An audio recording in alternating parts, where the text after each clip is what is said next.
Hello everybody, Tarak37 here, welcome back to Let's Play Star Wars Knights of the Old Republic 2, the Sith Lords of Sword content mod, where we're going to talk to Kreia.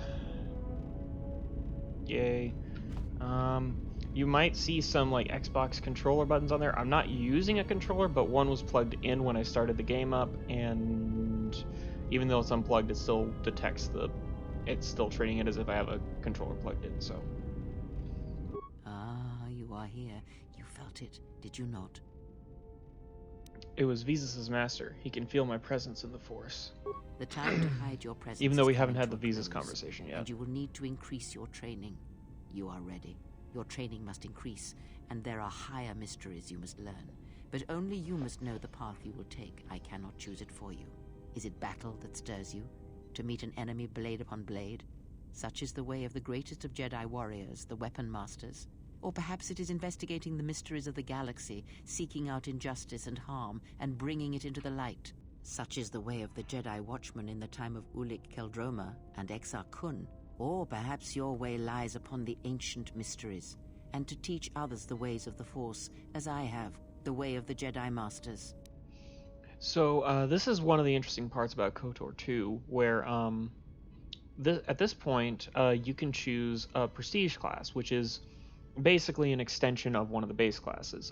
Jedi Weapon Master is an extension of the Jedi Guardian, Jedi Watchman is the extension of the Jedi Sentinel, and Jedi Master is the extension of the Jedi Consular.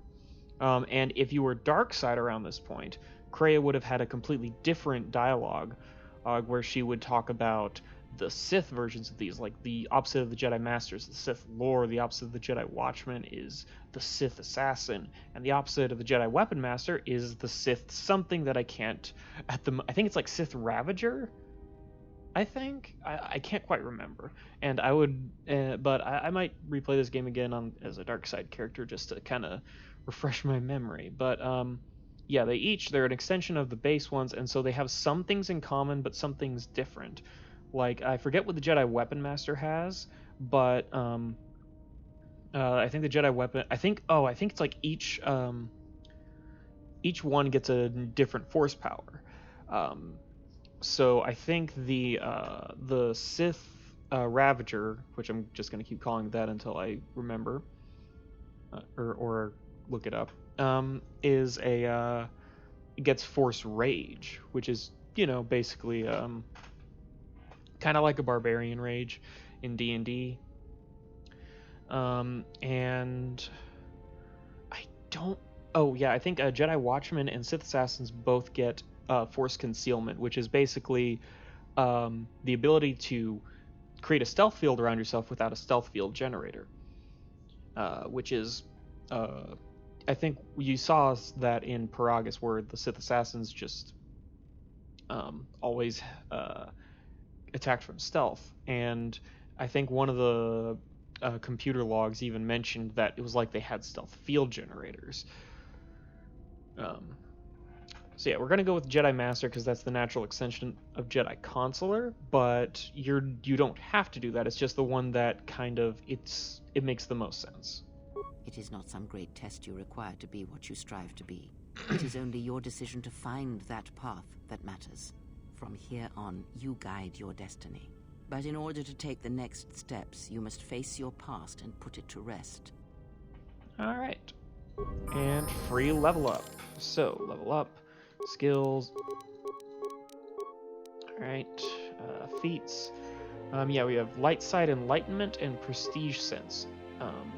We're gonna buy Master Flurry first, but so where is it? Jedi Sense. This is something. This Prestige Sense. This is something that both the Jedi Master and the Sith Lord get, where +2 defense at level 1, and for every 8 levels we get subsequent 8 levels, we get an additional +2. And it stacks with Jedi Sense, but it's determined separately for each class. And then down here is Light Side Enlightenment, where essentially what we do is we kind of drag people towards the light. That's basically it. And the Sith Lord has the opposite, where I think they drag people to the dark. We also get the Inspire Followers power, which It doesn't show up here, but we get 2 powers. I'm going to get improved Revitalize because that way we can revive all allies back to consciousness with 5% instead of just one, the closest one. And the Master one, all it does is bring them back, all allies back to consciousness with 10%, which still isn't great, but it's something. And we're gonna go with Night Speed as the next power.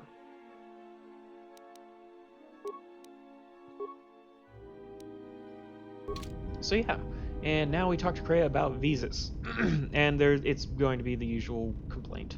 You have befriended the Seer. You mean the blind Sith? Her species does not see as we do. They perceive the galaxy through the Force, and it is how she found you. It is a rare gift squandered on her people. The Sith carry the battle to you, and you spare them. And as we travel, the empty places of this ship are filled. I hope your thoughts in this matter are clear. In saving her, you may destroy yourself. And do not mate with her. Whatever you may feel, whatever urges consume you, do not let them control you. Such a union would breed difficulties. That is really none of your business. Oh, I think it is. Our lives are twined. I cannot have it twined with another. Like the servant of Atris, this one has other masters. Though blind, she has ties to darkness. Her presence here is a threat to us, to you. Do not underestimate her, or her loyalty.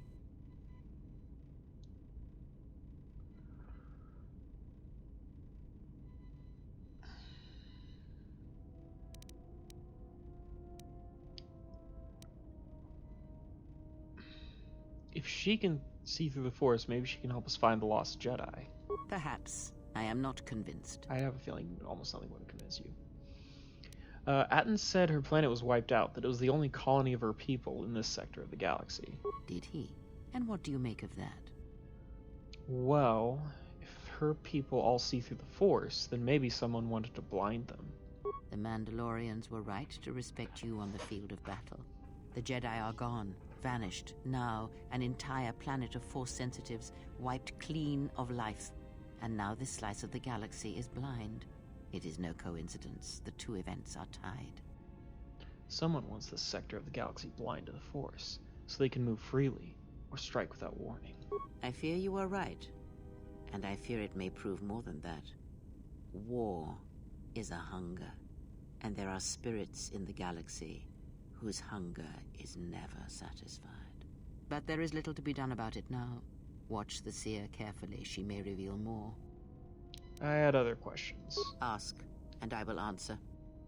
What can you tell me about the Endak crystal? That crystal is bonded to you. Through you, it acquires its character and strength. And through it, your power is enhanced. Let me focus on the crystal for a moment. There. Now it is fully in tune with you again. Is there something else you wished? What do you know of Visas' master? He, if he can truly be called a man any longer, is one of the Dark Lords that pursues you. I do not think he knows what you are. Not yet.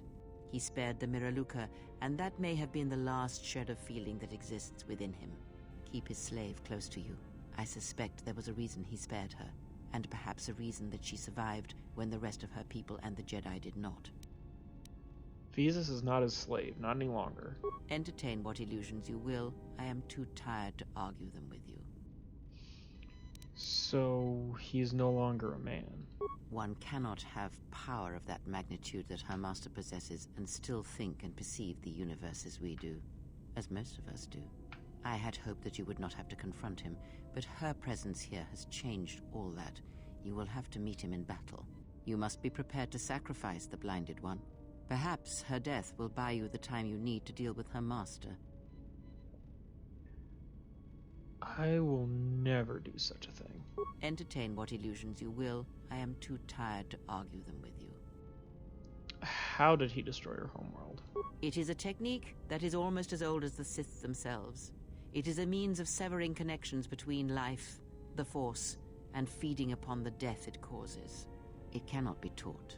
It can only be gained through instinct, through experiencing its effects firsthand. And he used it to kill an entire planet? Yes, and he fed upon its destruction. It will sustain him for a time. How can anyone have that kind of power? Power? Do you think so? You would be wrong. There is no strength in the hunger he possesses, and the will behind his power is a primal thing. And it devours him as he devours others.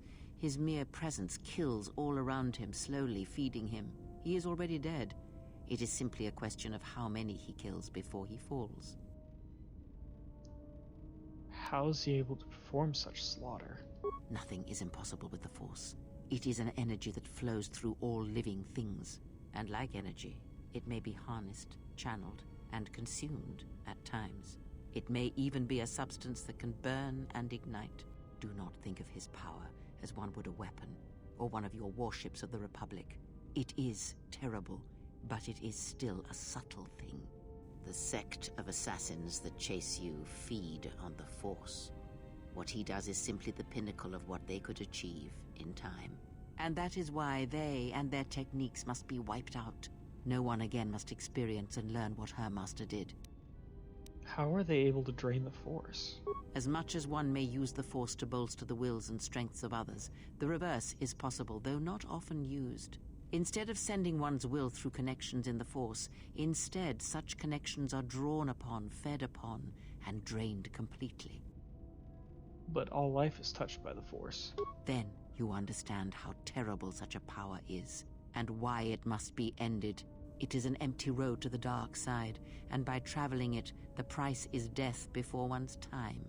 He is a breach in the Force, capable of consuming the lives of those around him. Sometimes the touch is slow, as it is with his crew. How does he use his power?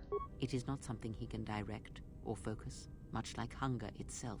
He is more of a hole in the Force than a living thing. Force sensitives and worlds rich in the Force draw him. The Miraluka world was one such place. That is why where the Jedi gather, Jedi will die. He will feel it, unless they mask their presence.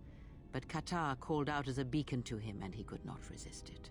And he cares nothing for the Sith, or its teachings, or the Jedi. And when the Jedi are dead, he will feed on the galaxy, the Republic, and eventually consume the Sith as well. There is no future in the empty galaxy he sees, and that is why he must be stopped. The breach must be sealed before his power grows beyond what even we can hope to stop. Do you have any idea why he spared her? Perhaps he is bound to her, as I am bound to you. If so, there may be a death served by hers. You must be prepared to sacrifice the blinded one. Yeah, we've already discussed that. Ask, My character's and I will doing answer. that. When Visas attacked, she did something to my eyesight. She did nothing to your eyes that was not already there. She has forced this upon you, but such crude methods are the markings of the Sith. Close your eyes. Alright. Feel this ship around you. Listen to my words. Hear the sound of the handmaidens training in the cargo hold, her hands cutting the air. The welding of the droid as it goes about its work. Hey, T3 has a stock motivator. Now, stretch out. Hear the rumble of hyperspace, the hum of the hyperdrive. Hey, I can hear a catch in it. It's not fully fixed. Ignore distractions and focus on my voice. The breathing of the blinded one as she meditates in the dark. Now, listen deeper, past her breathing, and listen. As my feet walk from the ashes of KOTOR, I shall not fear, for in fear lies death, and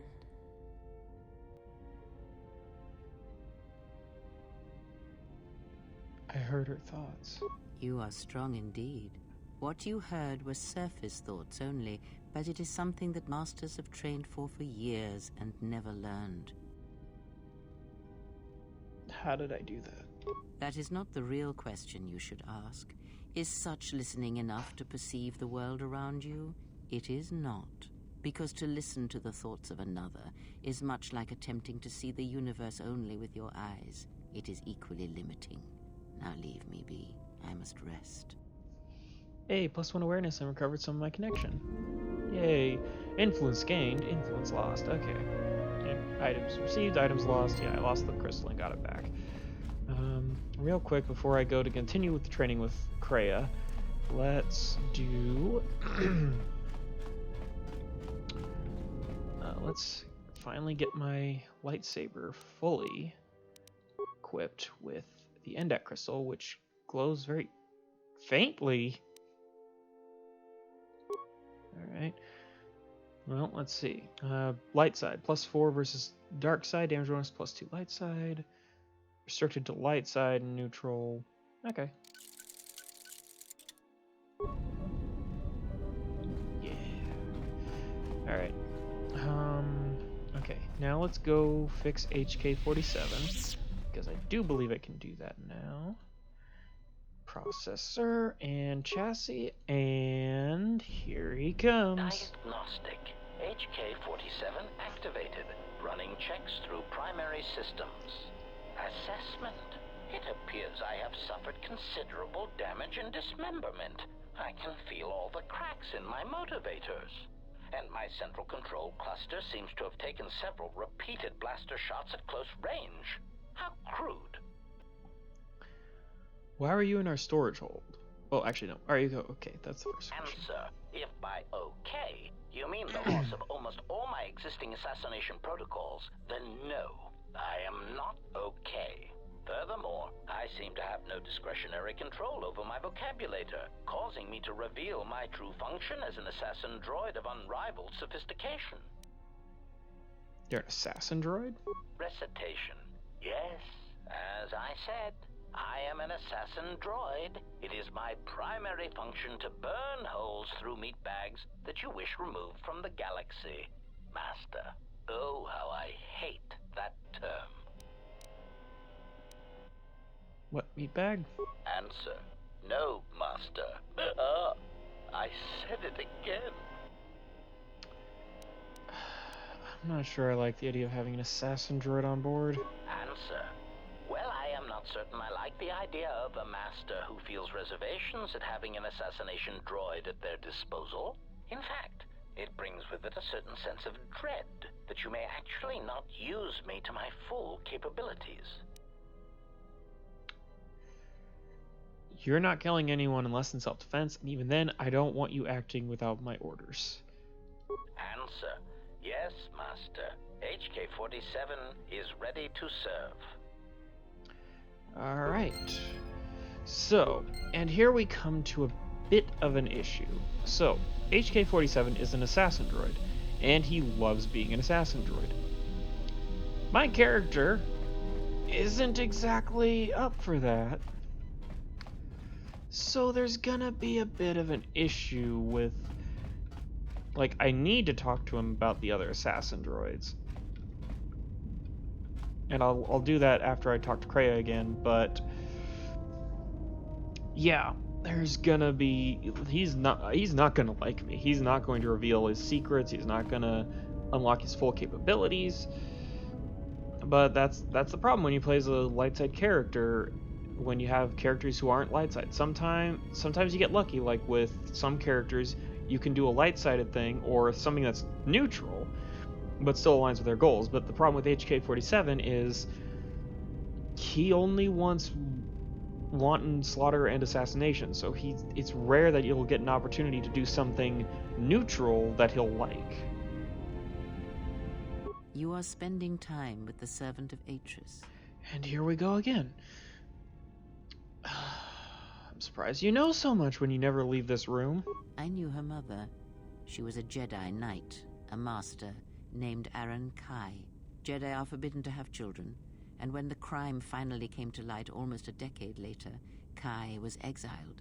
She joined the Mandalorian Wars after the shame of her birth was revealed. How do you know that? The handmaiden told me not to speak of it. Revan welcomed her, and she was said to be a skilled warrior, beautiful and strong in the Force.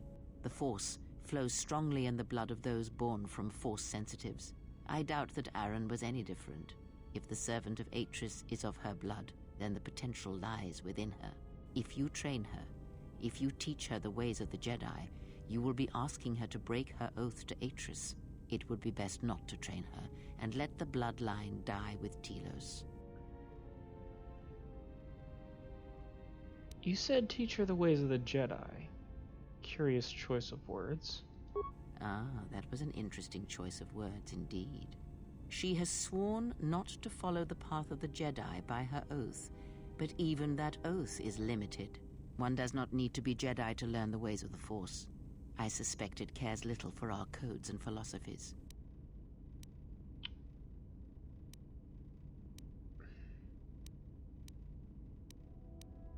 So that's not true because I'm wearing armor of something that is not Jedi. These are Zisan Shah, very different Force traditions. So this line doesn't make sense to say. This is too leading of a question. I'll just go with, but shouldn't she know her heritage? Should she? By whose judgment should such truths be revealed? I do not have such arrogant presumptions. The Jedi separate children from That's their a good parents, one. as they did you. It is because family exerts a powerful influence on one's development. I am merely saying that revealing such things can have profound consequences, nothing more.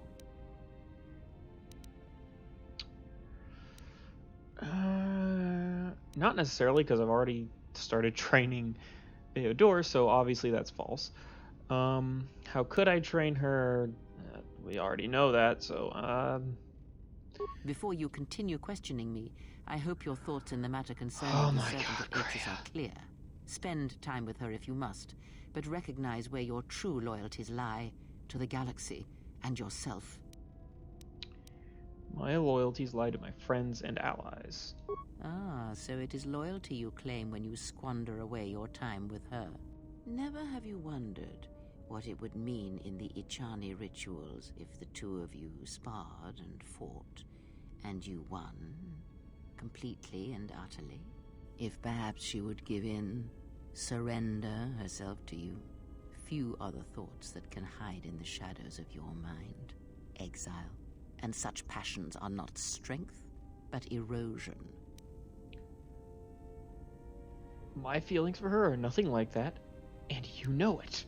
No? Then perhaps I was simply mistaken. Very well. I shall keep such judgments to myself. Yeah. We both know you're not gonna keep any of that to yourself. Alright, I'm gonna stop the recording here. Oh my gosh. Kreia is... She's very well written, but oh my gosh, she can be very annoying. Alright, next episode we'll talk to Kreia some more and go through more training.